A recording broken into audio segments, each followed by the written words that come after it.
Good morning, students. So yesterday we had started with business activities, and in last lecture we have already done what industry is all about. So business activities are divided into two parts: industry and commerce. Industry was done yesterday, so we are going to do commerce today.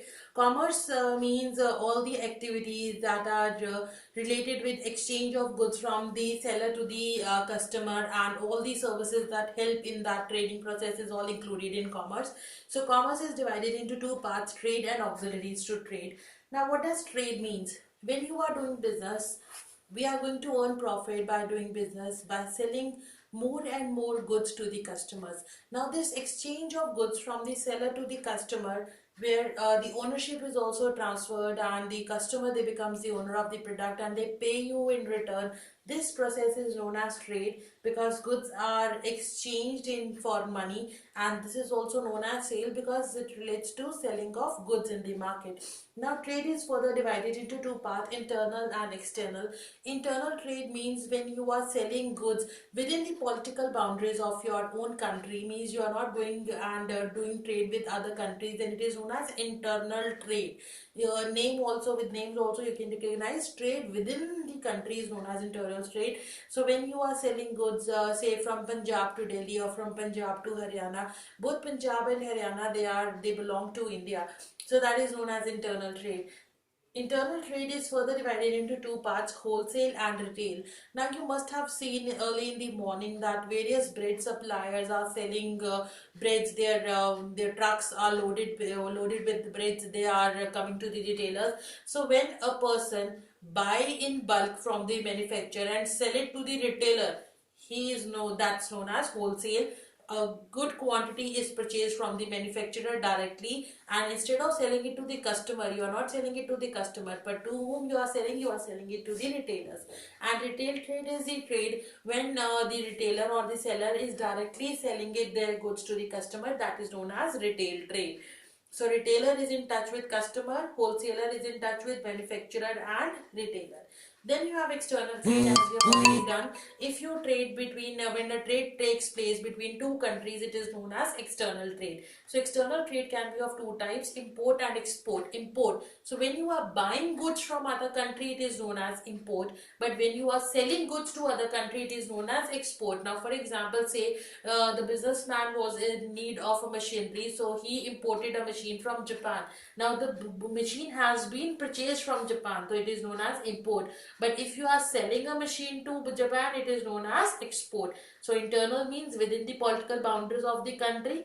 External means trade between two or more countries, which includes import, export, and there is one more term which I forgot to write, is interport trade. Now what is interport trade? Interport trade is when you import goods for exporting. Now say for example, you have skillful labor. Now what you are doing, you are importing raw material from America. Of that raw material, you are manufacturing certain finished goods, and those finished goods you are exporting it to Canada. So now you are importing only for the purpose of exporting. That is known as interport trade. Then the second are the auxiliaries to trade. Now when you are doing trade, there are various services that are needed, which are essential and without which the trade is not possible in the economy. All the services that are required for doing trade are known as auxiliaries to trade. Now these are the five important auxiliaries. Now let us study them in detail. Transport and communication.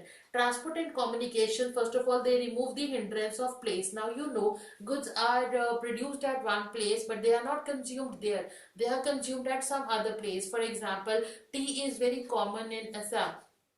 Tea is produced in Assam, but it does not mean it will be sold only in that state. It is sold all over the country, even all over the world. So how you are able to sell your product to far off places? With the help of transport and with the help of communication. When you commute with your buyers in other places, then only you will be able to transport your goods from one place to another, and this transportation helps in the selling your product at far off places.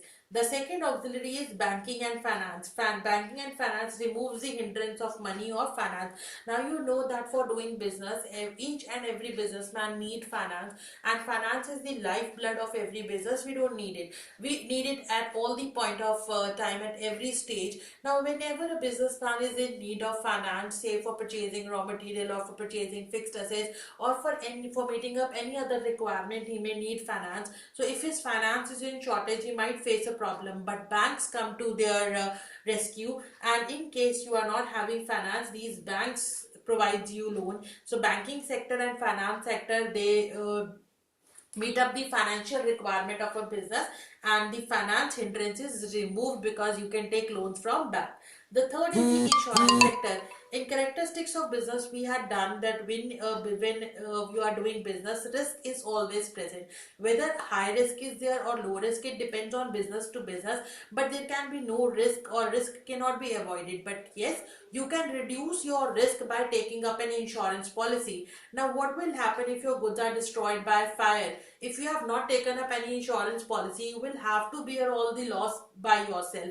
But if you have taken up an insurance policy, then what will happen? Insurance company is going to compensate for your loss, and then your business is not going to be disrupted, and you can carry on your business. You have seen many businesses being shut down because they had not taken insurance policies and they had not covered their risk. So when you are doing business, your business is exposed to many risks. We will do later on in this chapter what are the various risks that a business is exposed to.